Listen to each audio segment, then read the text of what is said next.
যুক্ত হয়েছেন কিংবা পরে দেখবেন আপনাদেরকে জানাচ্ছি শুভেচ্ছা ও স্বাগত।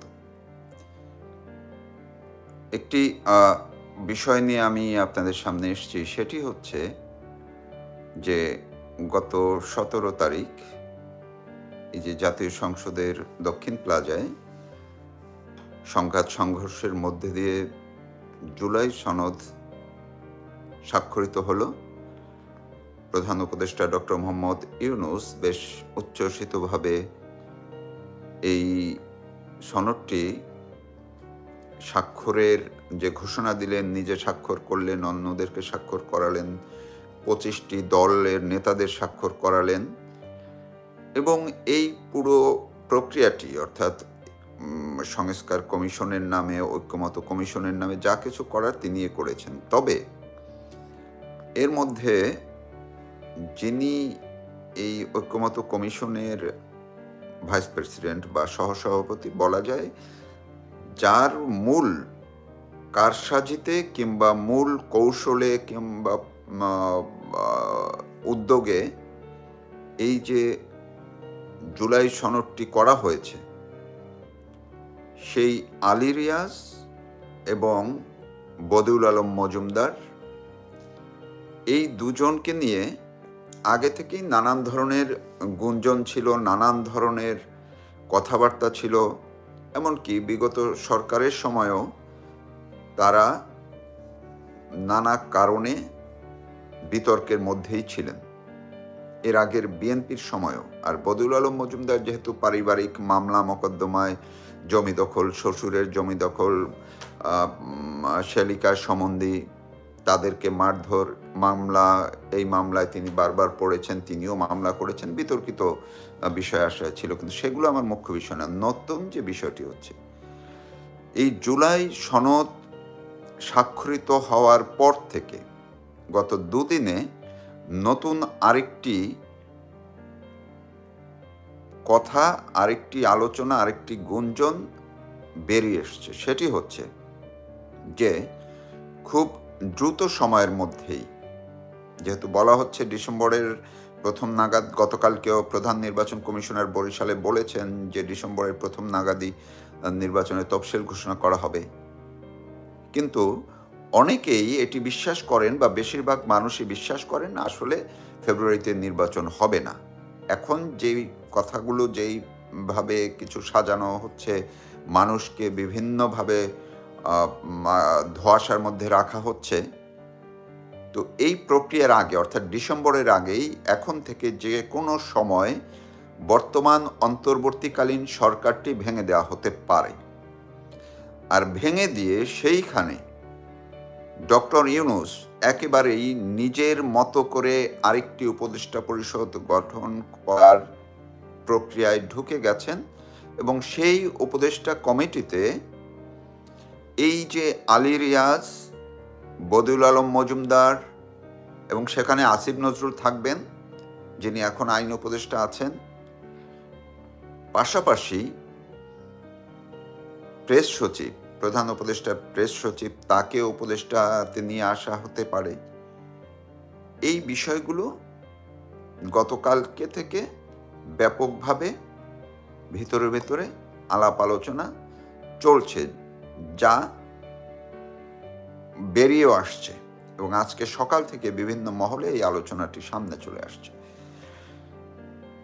এই যে তাদের যে একটি আকাঙ্ক্ষা, তাদের যে একটি ইচ্ছা, খায়েশ, তারা এখন বুঝাতে চাইছে যে যেহেতু এই গত 14 মাসের বা 15 মাসের যে উপদেষ্টা পরিষদ, তারা অনেক ক্ষেত্রে বিতর্কিত হয়েছে, অনেক ক্ষেত্রে তারা দায়িত্ব পালনে ব্যর্থ হয়েছে, তারা দুর্নীতি রোধ করতে ব্যর্থ হয়েছে। অন্যদিকে এনসিপির নেতাদের কিংবা আরও কারো কারো মতে যে তারা যে বিপ্লব পরবর্তী, তাদের ভাষায় যে কথিত বিপ্লব পরবর্তী যে সরকার তারা আশা করছিল, সেটি তারা দিতে পারেনি, ইত্যাদি ইত্যাদি। এখন তারা এই কথাটি সামনে নিয়ে হাজির হচ্ছেন বা হাজির হবেন যে নতুন সরকার যারা এই যে জাতিকে একটি ঐক্যমত্য সরকারের মধ্যে নিয়ে আসলেন, জাতির সামনে একটি সনদ উপহার দিলেন, সুতরাং তারা অনেক বেশি দক্ষ, অনেক বেশি যোগ্য, তারা অনেক বেশি অভিজ্ঞ।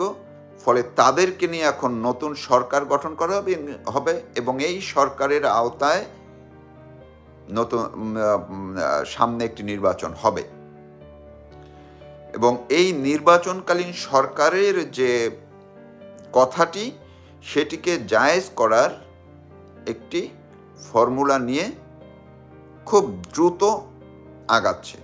যতটুকু আমি শুনলাম, মূলত এই কৌশলটি কিংবা এই প্রক্রিয়াটি আগে থেকেই শুরু হয়েছিল, এখন সেটি জাস্ট বাস্তবায়ন করা হবে। এবং এর মধ্যে স্বাভাবিকভাবেই এমনও আগে থেকে আলোচনা ছিল যে রাষ্ট্রপতিকে, বর্তমান রাষ্ট্রপতি মোহাম্মদ শাহাবুদ্দিনকে সরিয়ে দিয়ে সেইখানে ডক্টর ইউনূস রাষ্ট্রপতি হবেন, নির্বাচনকালে তিনি থাকবেন রাষ্ট্রপতি।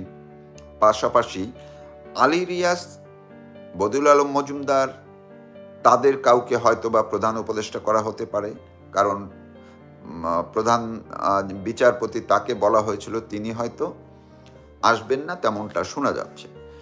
তো এই যে প্রক্রিয়াগুলো কতটা বাস্তবায়ন হবে সেটিও অবশ্য অনেকটাই নির্ভর করছে আরও অনেক বিষয়ের উপরে।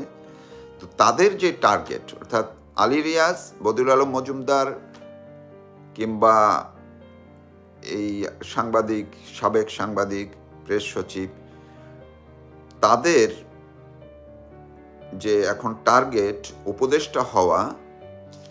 এমনকি শোনা যায় যে তাজুল ইসলাম, যিনি চিফ প্রসিকিউটর, তাকে নিয়ে যেইভাবে তর্ক বিতর্ক হচ্ছে, তার মধ্যে থেকে তিনি শেখ হাসিনা সহ আওয়ামী লীগ নেতাদের রায় দেওয়ার ব্যবস্থা পাকাপোক্ত করে ফেলেছেন যে কোনো সময়, অর্থাৎ আর অল্প কিছু নেওয়ার শিডিউল ঘোষণার আগেই, অর্থাৎ আগামী মাসের মধ্যেই এই রায় ঘোষণা করা হবে। এরপরে তাকেও উপহার হিসাবে এই উপদেষ্টাতে নিয়ে আসা হবে। এই যে আলোচনাগুলো, এটি হচ্ছে তাদের টার্গেট, তারা এই জায়গায় পৌঁছবে।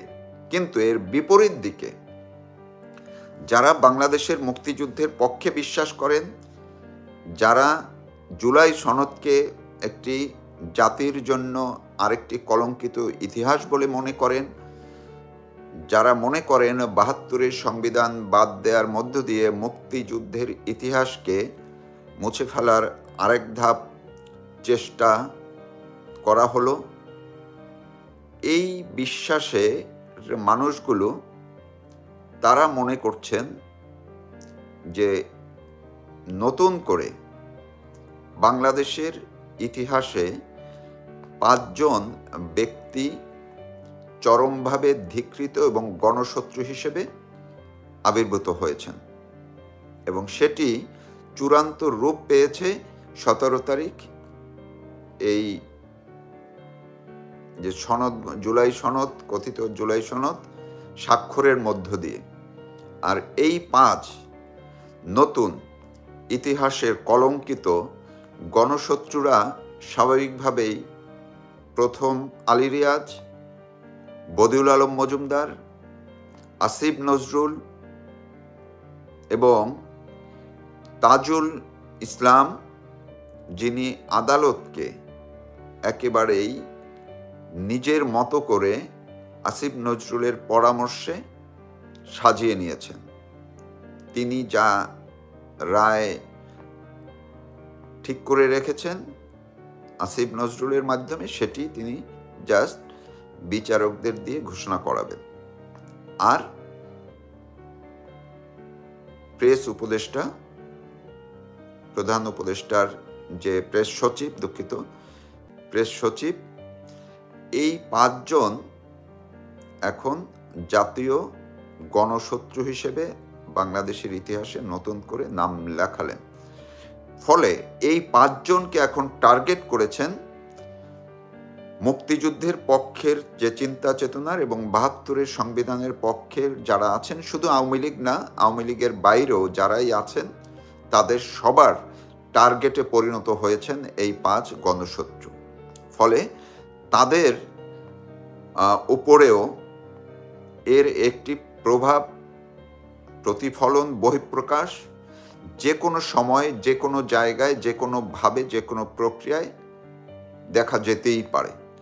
কারণ মুক্তিযুদ্ধের পক্ষের মানুষগুলো, ৭২-এর সংবিধানের পক্ষের মানুষগুলো, বাংলাদেশের সংবিধানকে যারা মনে প্রাণে বিশ্বাস করেন, ভালোবাসেন, সেই পক্ষের মানুষগুলো মুখিয়ে আছেন এদেরকে জবাব দেওয়ার জন্য।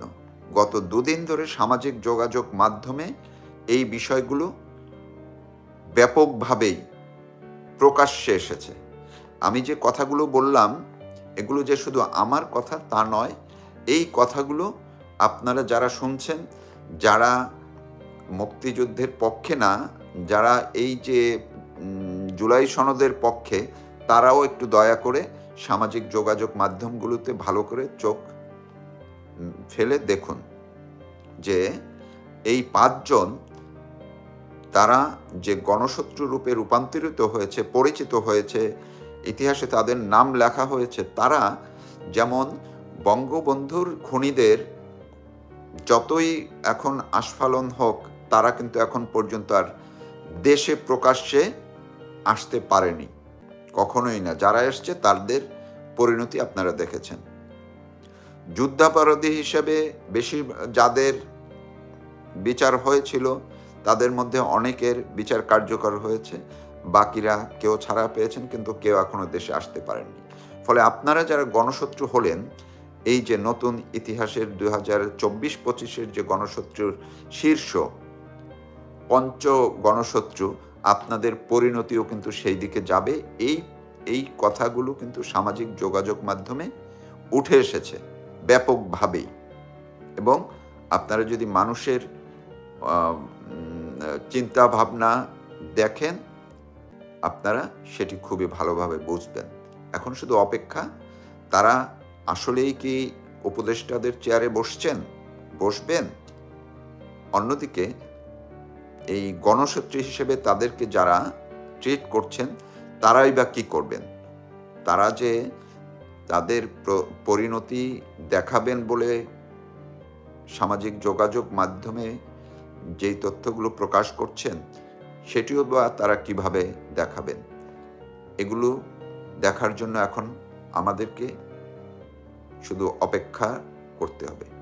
ধন্যবাদ সবাইকে।